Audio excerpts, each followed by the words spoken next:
Chapter 10, Earth Life. The midnight woods woke up. A breeze rustled the leaves.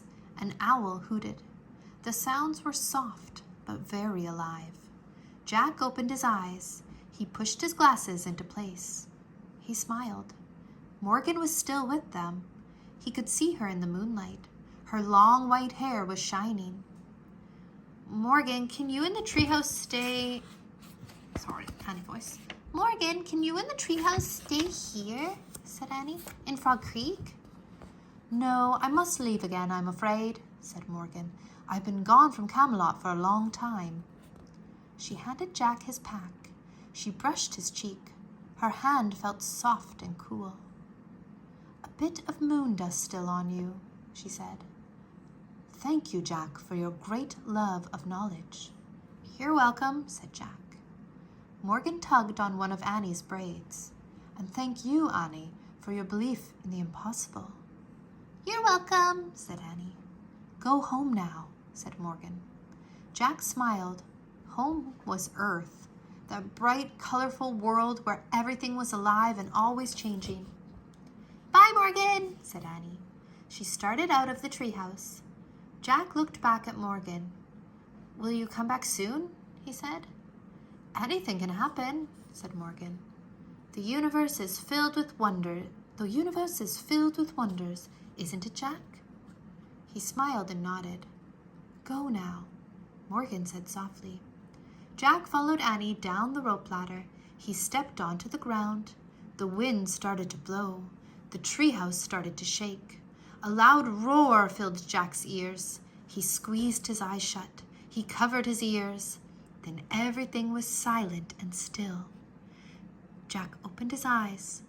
The ladder was gone. He looked through the leaves and branches of the giant oak tree where the treehouse had been. Was only moonlight now. Bye, Morgan, he whispered sadly. Bye, Peanut, said Annie. Jack and Annie stared at the top of the tree for a long moment. Ready? Said Annie. Jack nodded. They started for home. The midnight air felt cool and moist. It was filled with the soft sounds of earth life. Jack and Annie left the Frog Creek woods. They started down their street. Annie glanced up at the sky. The moon looks really far away, doesn't it? It did, thought Jack. It was. I wonder how the moon man can be up there all alone, said Annie. What do you mean, said Jack. I mean, who helps him put on his spacesuit, said Annie. Who helps him get up when he falls down? And who is he, added Jack. Who do you think he was, said Annie. He must be a scientist or an astronaut from Earth, said Jack. No, I think he's an alien, said Annie, from another galaxy. Jack scoffed. What makes you say that? I just feel it, said Annie. Wrong, said Jack. There's no proof that aliens exist. Maybe not now, said Annie. But don't forget, we were in the future. Oh, brother, said Jack. They crossed their yard and climbed their back steps.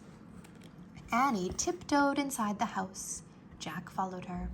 Before he shut the door, he glanced up at the moon. Was Annie right? He wondered. Could the moon man have come from another galaxy? Morgan's words came back to him. The universe is filled with wonders, isn't it, Jack? Good night, Moon Man, Jack whispered. Then he closed the door. The end.